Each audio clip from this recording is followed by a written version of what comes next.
Bonjour, ici Alain Caron pour le canal Info Plus. Aujourd'hui, je vous invite à une toute nouvelle série d'émissions. Il s'agit de Local plus que jamais, une série d'émissions où on va tenter de mettre des visages et des noms sur ce qui se produit en région, dans notre région principalement. Alors aujourd'hui, je vous invite à Tingwick, dans un beau petit village à la porte des Bois-Francs. Et on va aller à la rencontre de deux jeunes entrepreneurs. Il s'agit de Georges Mérand et de Kevin Morin qui se sont partis une microbrasserie et ils font de la bière. Alors, ils sont un peu les pionniers. On va découvrir ça ensemble de la bière en région. Alors, on vous invite à être des nôtres pour voir un peu le type de produit qui se fait ici et peut-être vous mettre l'eau à la bouche et de pouvoir profiter de ces produits qui sont créés localement. Alors, restez avec nous. Moi, je vais peut-être aussi en goûter un petit peu et peut-être commencer dès maintenant en versant peut-être une petite gorgée et restez avec nous pour que la fête commence. Alors, je suis en compagnie de Georges Mérand. Bonjour Georges, ça va bien? Très bien. Oui. Georges, on est ici aujourd'hui parce que, avec notre nouvelle série d'émissions locales plus que jamais, on s'intéresse aux producteurs locaux.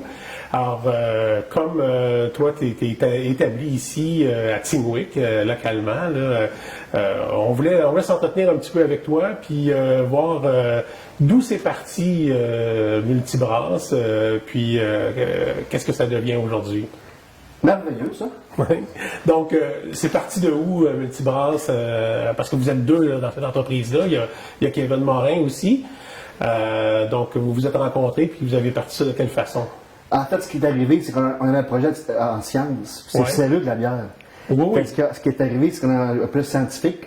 Comment faire de la bière à partir du grain. Okay. C'était notre kiosque d'exposition à Expo Science. OK. Ça a commencé là. Mais la bière en tant que telle a commencé en dessous de nos pieds, de la cave ici au sous-sol. OK. Juste pour le plaisir, c'est pas commercial. Là, mais... OK. Fait que là, vous autres, avez fait un travail de cégep là, avec ce que vous faisiez pour vous amuser normalement. Là. Oui, en plein ça, parce qu'il y a vraiment un côté scientifique à la bière. Ouais. Puis on s'est servi de nos notions en sciences pour l'appliquer dans le produit. Puis ça avait été bien reçu, votre travail scientifique à ce moment-là? Ben, en fait, ça a pris deux professeurs. Le premier professeur, il n'a pas voulu nous endosser. Il trouvait que j'étais pas assez sérieux. L'autre professeur était beaucoup plus ouvert. Okay. Il m'a regardé droit dans les yeux, il m'a dit, là, vous autres, là, c'est sérieux, là. Je dis, oui, c'est très sérieux. D'abord, je fais confiance. Puis ça a été très bien reçu de la part du public. Oui. Oui. OK. Donc, c'était vraiment le début là, de dire la microbrasserie, là, ça a parti là, dans votre tête. Là. L'effervescence a commencé là. L'effervescence. Okay. Mais... Vous avez senti que les gens étaient contents de vous voir aller là-dedans? Oh, oui, c'est clair. La bière, c'est populaire. Oui. Donc, est-ce que vous en aviez servi sur place à ce moment-là? En fait, on a poussé la note parce qu'au début, la première étape, pour science, ils avaient mis des jeunes, dans le fond, à l'école primaire, ou de la mémoire, ou de secondaire. Fait qu'on a servi de la liqueur à la place. OK. Pour de la bière, puis quand c'est rendu des adultes, de mémoire, on a servi. OK. Dans petit verre. Puis la bière que vous aviez faite. Oui, oui, de A à Z. Oui. OK. Parce que toi, tu avais travaillé là, entre-temps ici, là. Dans le local ici, c'était l'entreprise familiale. Oui, en plein ça. Oui. À l'époque, quand j'étais pas né, dans le fond, c'était un magasin général. C'était mon grand-père qui on trouvait de tout là, ici. Là. On pouvait venir pour faire l'épicerie, on pouvait venir pour acheter des clous. Acheter des clous, acheter du bardeau, acheter de la farine. OK. C'était plus qu'un ami qu'on peut trouver. OK. Moi, quand j'étais un peu plus vieux, c'est devenu un magasin de meubles. Oui, ça c'est mon père. Mon père, il était à l'université, puis par la suite, il a étudié en commerce, puis après ça, il a décidé de pousser des meubles. OK. Puis là, vous autres, vous avez dit, on va en faire notre local pour produire notre bière. Ben oui, parce qu'au début, la fois ce qui est arrivé, c'est que mon père, il a déménagé à Victoriaville. Parce qu'à l'époque, chaque village avait son magasin de meubles. Là, ça venait plus ardu. Ouais.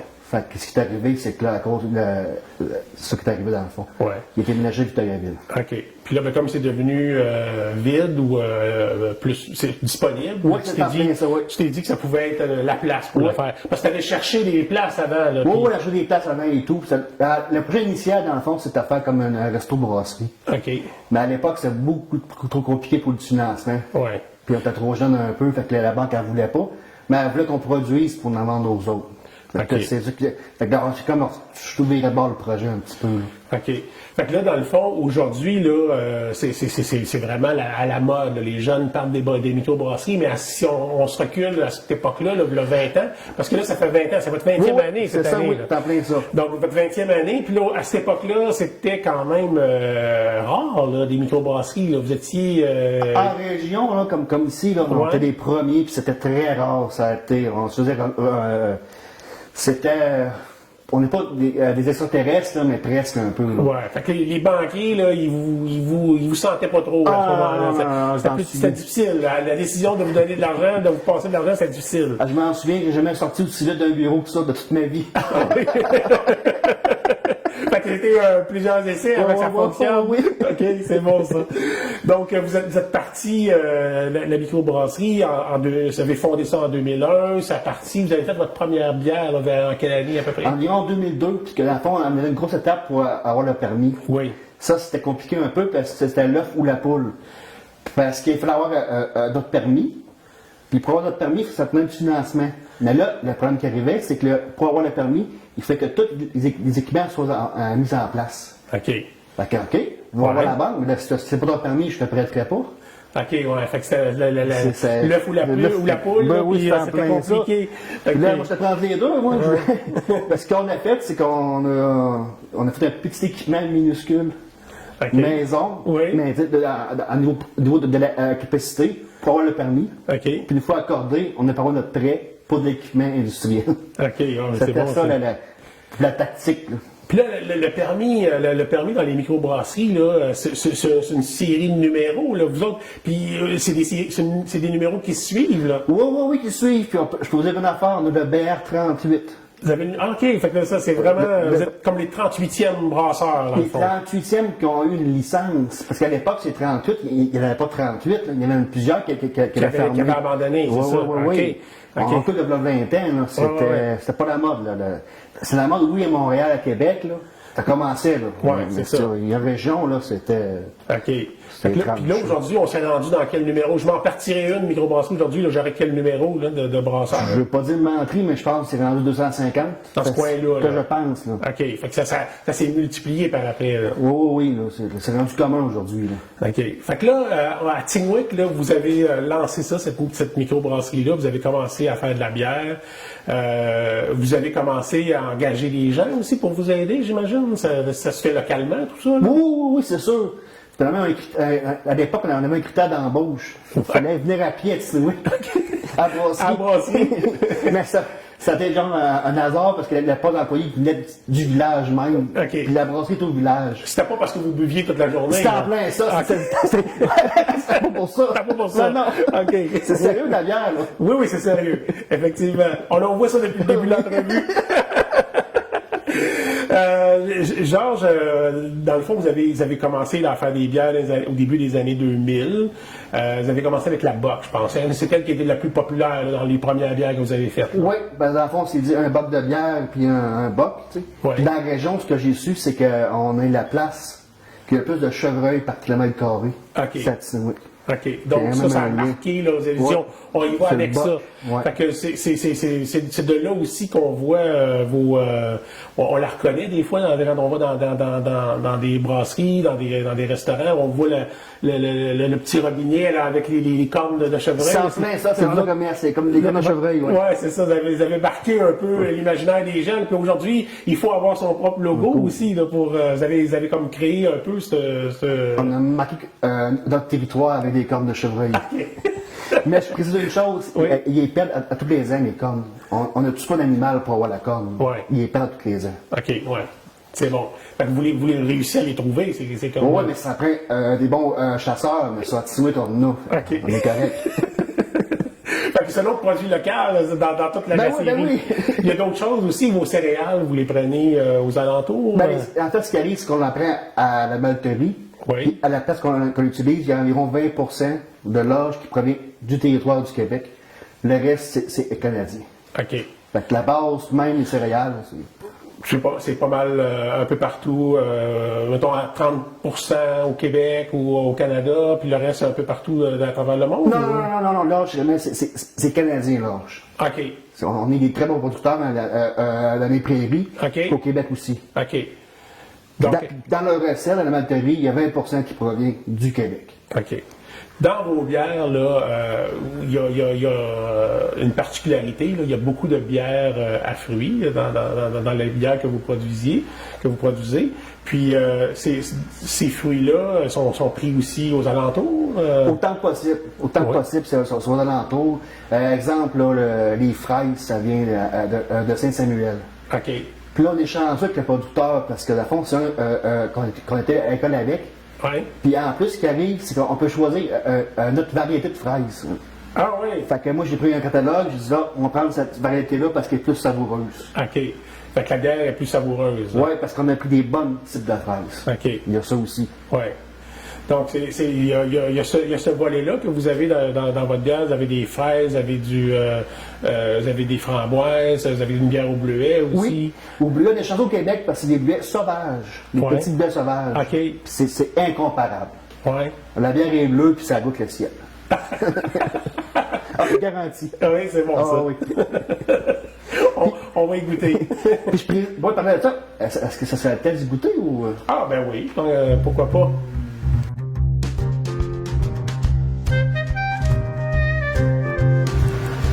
Alors, on est de retour de la pause. Georges, tu nous as servi un petit boire. Oui, c'est sûr. Alors, je te laisse te présenter la bière que tu as choisie. C'est l'amoureuse. OK. Donc, les amoureuses sont locales ici. Là. En plein ça. Vous avez choisi vos blondes dans le village? Ben oui. C'est les plus belles blondes le Titouic. OK. Alors, cette bière-là est faite de quoi? En fait, de fond, c'est le fruit qui remet à l'honneur de la bière. Okay. Il y a 12 fraises par bouteille. OK. On les compte pas une à une. Mais ça a été fait une fois, le calcul, puis on s'y fie maintenant. Puis on peut le présenter comme tel. Hors de tout doute. OK. On y goûte? Ben oui, voilà. Santé. Santé.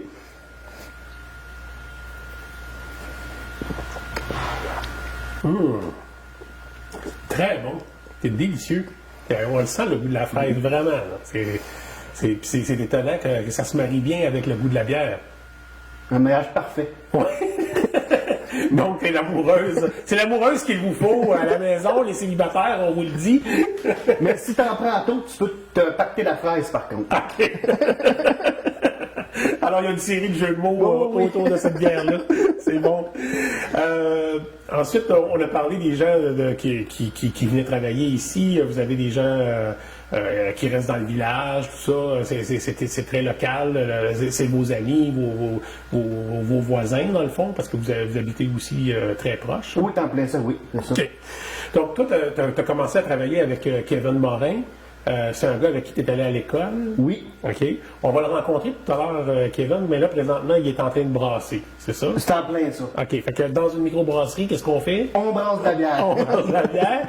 Alors aujourd'hui, il nous brasse quoi au juste? Aujourd'hui, il brasse justement de la bière Bock, la blonde. OK. Parfait. Puis là, on sent des effluves, là, présentement. Oui, on sent ça, ça sent très bon. Mais la télé, malheureusement, on ne pourra pas le sentir, mais... Ouais. Donc, les gens qui veulent boire de votre bière, là, ils peuvent la prendre où? Il faut qu'ils viennent ici, absolument? Ou, Ben, ici, dans le fond, on est comme projet d'ouvrir tous les vendredis.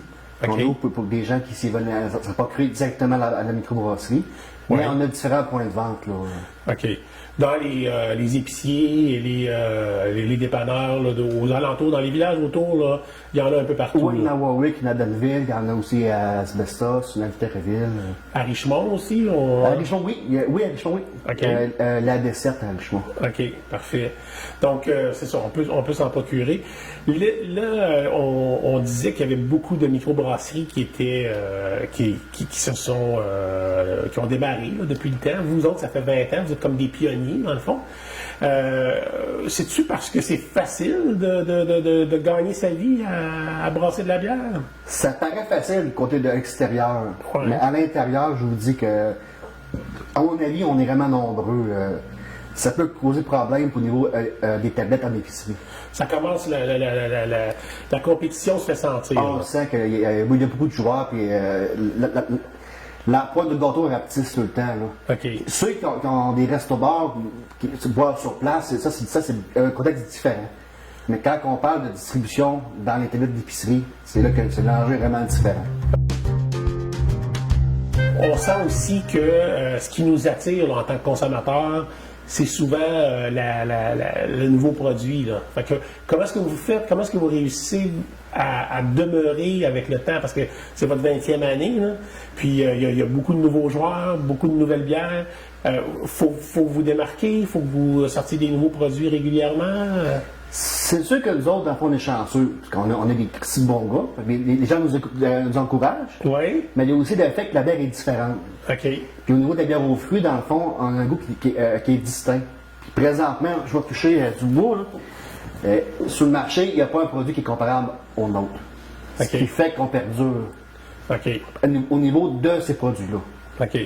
C'est ça la différence. Fait que la bière aux fruits, c'est beaucoup en demande là, dans nos épiciers, aux alentours. Oui, sur demande, puis on se met, mais quand tu goûtes au produit, dans le fond, c'est dur de trouver un goût similaire sur le marché.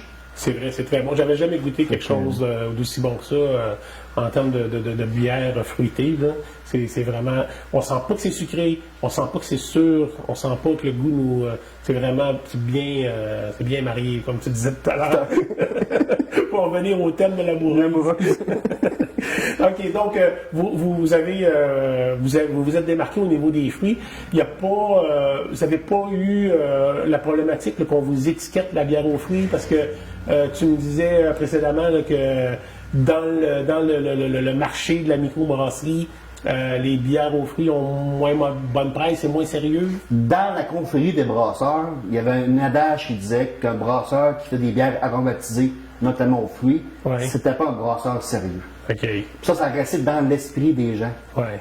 Mais en fait, c'est pas nécessairement ça, parce qu'à l'époque, il y avait des mauvais produits aux fruits. C'était des arômes qui étaient à l'intérieur. Okay. Là, on parle d'une bière qui a 12 fraises à l'intérieur. C'est pas la même affaire. Ouais. Mais aussi, ce qui arrive au niveau du goût, ça goûte moins la bière, ces produits-là. Par contre, on a des produits chez Multibrass qui sont très différents et qui vont goûter la bière. On a des IPA, des bières noires, des bières qui goûtent la bière, on en fait aussi. Okay. C'est la bière pour tous les goûts. Ouais. Mais vu qu'on s'est marqué du lot par rapport aux fruits, on a eu l'étiquette de brasseur fruité. Puis vous avez plus de facilité à les passer sur les tablettes parce que vous vous démarquez, il n'y en a pas tant que ça qui se démarque là, au niveau des bières fruitées. Oui, exactement, parce que le marchand, lui, il fait des choix. Puis avec ça, justement, il dit, ben celle-là, on n'a pas le choix de l'avoir. Parce qu'elle est vraiment différente des autres produits. Tandis qu'une sorte impériale, je peux avoir 50 brasseurs qui vont m'offrir une sorte impériale. Okay. Fait que nous, on va plus le voir par rapport à ça. Là, avec la pandémie, avec tout ce qui s'est passé dans la dernière année, on se dit, on veut acheter local, on veut encourager local. Avez-vous senti cet appel-là qui a été fait aux consommateurs? Est-ce que vous avez trouvé que les gens, localement, là, se sont rabattus là, sur vos produits plus au niveau localement? Est-ce que vous en vendez plus localement que plus à l'extérieur de la région? Bien, globalement, de l'entreprise, la réponse, c'est non, parce qu'à Montréal, c'est beaucoup plus nombreux. Ils font 5 millions, Québec, 1 million. La balance, c'est dans la région. Okay. Mais au niveau de la proportion, comme tu dis, cette année, effectivement, les points de vente locaux, on a vécu vraiment une augmentation. OK. À notre grand plaisir. Oui. C'est bon. Dans notre prochain segment d'émission, on reçoit Kevin Morin, qui est l'associé de Georges dans cette entreprise-là. Kevin, on peut commencer par parler de la bière que tu as choisie. Qu'est-ce que tu peux nous en dire un peu de cette bière-là? Pour t'accompagner, dans le fond, j'ai pris la Gaillard, qui est une bière au café. Dans le fond, on utilise du café local, dans le fond, de la brûlerie des cantons de Warwick. OK. Fait que quand on a fait l'élaboration de la bière, dans le fond, on a fait différentes méthodes, différents types de café. Il m'avait fourni des échantillons. Celui qui avait ressorti, c'est une variété qui s'appelle justement le café Gaillard.